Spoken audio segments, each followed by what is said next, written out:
This video is in affiliation with Collingwood Insurance. In this video, I'm going to walk you through parallel parking a car between two cars with a narrow space.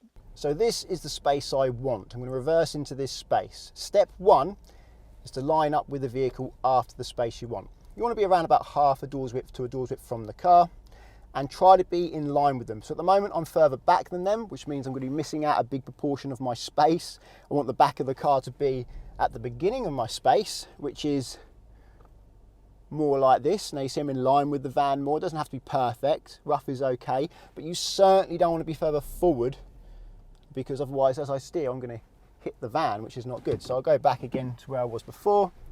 So the back of my car is at the beginning roughly of the space that I want to reverse into. So the next step is to put angle on. And at the moment, I want to go over there towards the curb that way. So I need to steer that way. It's never the opposite way around. So I steer all the way that way. Yes, that's dry steering, I know, but get over it. I have a look round, looks safe. In fact, top right hand corner of your screen, linked to my thoughts on dry steering. As it's safe to go, I'm going to add my angle now. You don't want more than 45 degrees, but the closer you get to 45 degrees, the smaller the space you're going to need to park. 0 degrees is straight up the road, 90 is directly towards that wall, so around about halfway is 45, and that's what I'm aiming for now.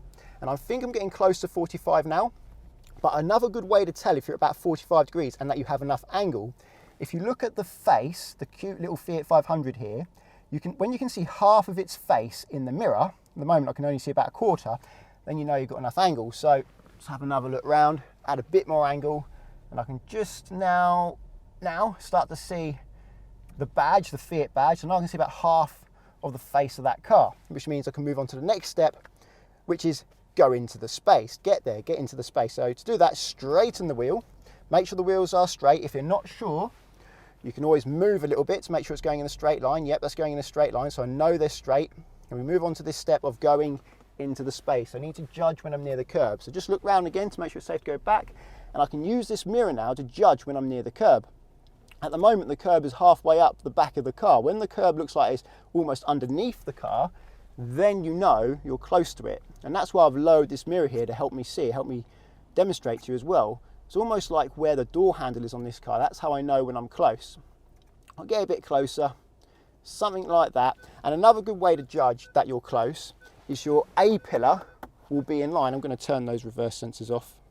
Your A pillar will be in line with the corner of the car you're reversing around. So in this case, it's roughly in line with the headlight, the outside corner of the car that you're reversing around. So I'd say now I'm far enough back, curb's really quite close in the wing mirror, and my A pillar is lined up with the corner of that car. So I can move on to the last step, the fourth step, which is angle off.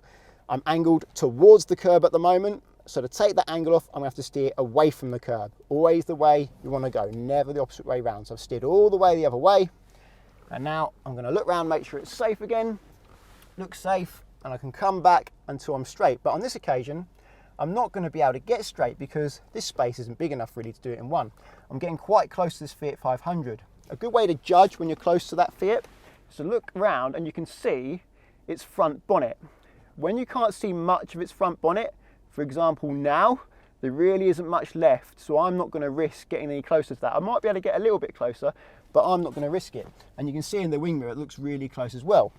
But not all's lost. What you can do in this situation is turn the wheel all the way to the left, pop it in first gear and tuck your nose in. And I may not even be able to do this in one because it is quite a small space. So now I'm going to go forwards. You see my nose gets tucked in, and that's also now opened up some space between me and the Fiat behind me again. So what I can do again is turn all the way the other way, and I can literally just keep doing this backwards and forwards until I'm finally in. And that's one secret to getting into a very small space. And I'll come back again until I'm close enough to that Fiat that I dare to be, which is about there for me, I'd say. Okay, pop it in first, turn all the way the other way again, and then I can go forwards again, and then turn all the way the other way again, and go backwards again. I call this shuffling. Shut up, reverse sensors, you're interfering with my video. If I use reverse sensors, I do have more confidence to get closer, which means I'll be able to do that in less attempts. And now you can see I'm in a nice tight space nice and straight. Job done.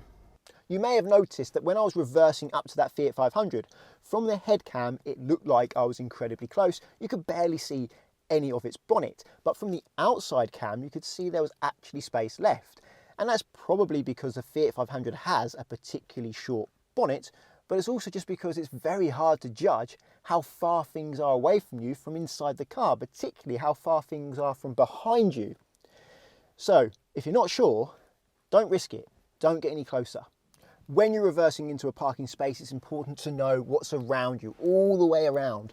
Now, when you saw what I was doing from the head cam, you couldn't really see that much around when I was turning, and that's because the head cam always points where my nose is pointing, whereas my eyes can move. So I actually had a much better view around than you were seeing. But make sure when you're doing this, you do see what's coming from behind as well.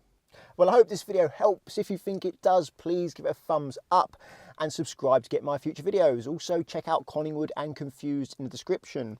Collingwood are great if you're learning to drive and want to insure yourself on somebody else's car, and Confused are great if you only want to fill out one quote form but get many quotes back from different insurers to figure out which one is cheapest.